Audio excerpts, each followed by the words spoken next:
अस्सलाम वालेकुम रहमतुल्लाहि वबरकातुहू। प्यारे स्टूडेंट, जैसा कि आपको मालूम है कि हमने आपकी खिदमत में चैप्टर 1 का वीडियो पेश किया है जो एमसी के ऊपर मुनहसिर है, और आज पढ़ेंगे आप चैप्टर नंबर 2। सबक का नाम होगा बेतकल्लुफ़ी। सबक का नाम होगा बेतकल्लुफ़ी, जैसा कि आप देख रहे हैं। तो अब इसके बाद से आपको जानना होगा कि बेतकल्लुफ़ी सबक के मुसन्निफ़ कौन है, लिखने वाले कौन है।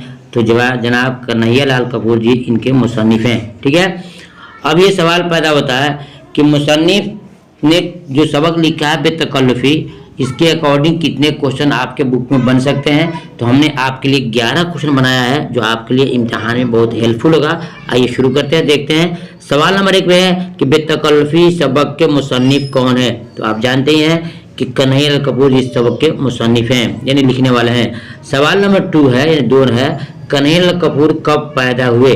1980, 1990, 1910 या फिर 1912।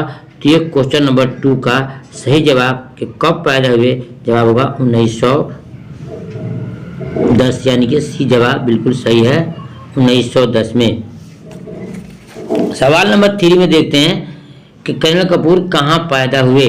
ए दिल्ली, बी लाहौर, सी अलीगढ़ और डी में मेरठ में। क्वेश्चन नंबर 3 का सही जवाब होगा बी लाहौर में। कहाँ? लाहौर में। देखते हैं सवाल नंबर 4 में, कन्हैया लाल कपूर हिंदुस्तान कब आए। हिंदुस्तान के तकसीम के बाद, हिंदुस्तान के तकसीम से पहले, नौजवानी में या फिर बुढ़ापे में। ये तमाम विकल्प आपको दिए जा सकते हैं, आपको चुनना होगा। ए हिंदुस्तान के तकसीम के बाद कन्हैया लाल कपूर हिंदुस्तान चले आए, यानी एक जगह पर नहीं, लाहौर में नहीं रहे। देखते हैं सवाल नंबर 5 में, कन्हैया लाल कपूर किस कॉलेज में प्रिंसिपल के ओहदे पर मुलाजिम हुए थे।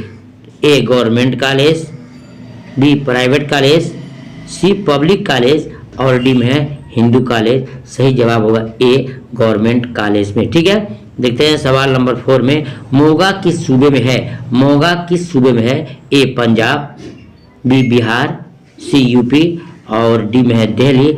सही जवाब ए होगा पंजाब में। कहाँ है? पंजाब में, यानी कि मोगा कहाँ है? पंजाब में है। सवाल नंबर देखते हैं, अब 7 देखते हैं, कन्हैया लाल कपूर का खास मैदान क्या था। ए तारीख, बी नज़्म नगारी, सी तंजुम मज़ाह, डी में अफसाना नगारी। सही जवाब सी होगा, तंजुम मज़ाह इनका खास मैदान था।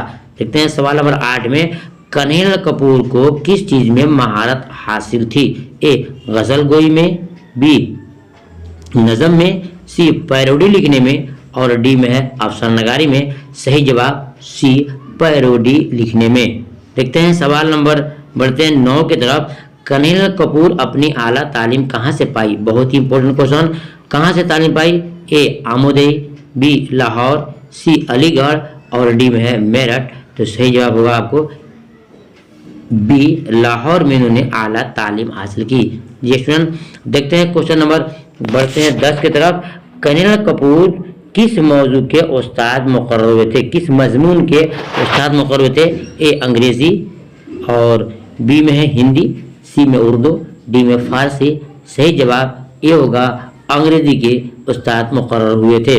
सवाल नंबर 11 जो आज के इस वीडियो का MCQ का आखिरी क्वेश्चन होगा, कन्हैया लाल कपूर का इंतकाल कब हुआ। आपने बुक खोला होगा, बुक तो देखे होंगे आप कि 1980 में इनका इंतकाल हो जाता है। जी स्टूडेंट, ये वो तमाम क्वेश्चन है कि आपको याद करना होगा, खास तौर से इनकी पैदाइश कब हुई है और इंतकाल कब हुआ है। जैसा कि आपको मालूम हो गया 1910 में इनकी पैदाइश है, 1980 में इनका इंतकाल है। उसके बाद आइए देखते हैं, आपको अल्फाज और मानी दिए जाएंगे जो इम्तिहान में भी आपसे पूछे जाते हैं। तकल्लुफ़ के माना क्या होता है। तकलीफ उठाकर कोई काम करना उसको बोलते हैं तकल्लुफ़, उसको बोलते हैं तकल्लुफ़। ये आपको चीज़ जानना होगा। उसके बाद से क्या है, दो माना आते हैं तकल्लुफ़, तकलीफ उठाकर कोई काम करना, बनावटी करना, जाहिरदारी, दिखावा, ये सब तकल्लुफ़ में आता है। उसके बाद से देखेंगे आप मेराज। मेराज के माना क्या होता है। तो मेराज के माना होता है बुलंदी। क्या होता है? बुलंदी। और दूसरा माना ऊंचाई, ये आपको याद कर लेना होगा।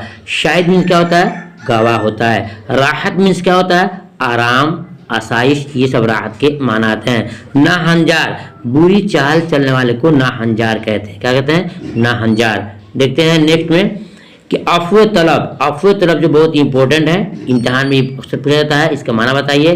तो अफ़्व तलब में होता है माफ़ी मांगना, क्या माफ़ी मांगना। यके लख्त क्या है, यके लख्त बना होता है फौरन या फिर अचानक, दोनों माना में इसको एक माना आप लिख सकते हैं। माजरत क्या लिखा है, माजरत, तो माजरत बना होता है उज्र, कोई मजबूरी पेश करना, ठीक है। एक आता है मुस्तार, तो मुस्तार का माना होता है मांगा हुआ, उधार लिया हुआ, किसी से कोई सामान मांगते हैं चंद दिनों के लिए, उसको हम मुस्तार बोलते हैं, ठीक है। अब नेक्स्ट है इक्तफा। इक्तफा होता है काफी समझना, किफायत करना। इक्तफा मीन्स काफी समझना और किफायत करना, ठीक है, काफी समझना किफायत करना। आदमी मौजूदगी माना होता है गैर हाजिरी, जो इंसान नहीं हो, मौजूद हो, उसको बोलते हैं आदमी मौजूदगी। उसके बाद करम, करम माने होता है अनायत और मेहरबानी। ये आपको अल्फाज और मानी याद करने होंगे। अब देखते हैं क्या आता है विदा। विदा जिसे बोलते हैं अलविदा, तो अलविदा या इदा का बना दिया है रुखसत करना, किसी को जुदा करना। जैसे ये आपके MCQ क्वेश्चन हो गए और आपके अल्फाज और मानी हो गए। अब आपको याद करना है क्या चीज़, बहुत कुछ आपको याद करना है।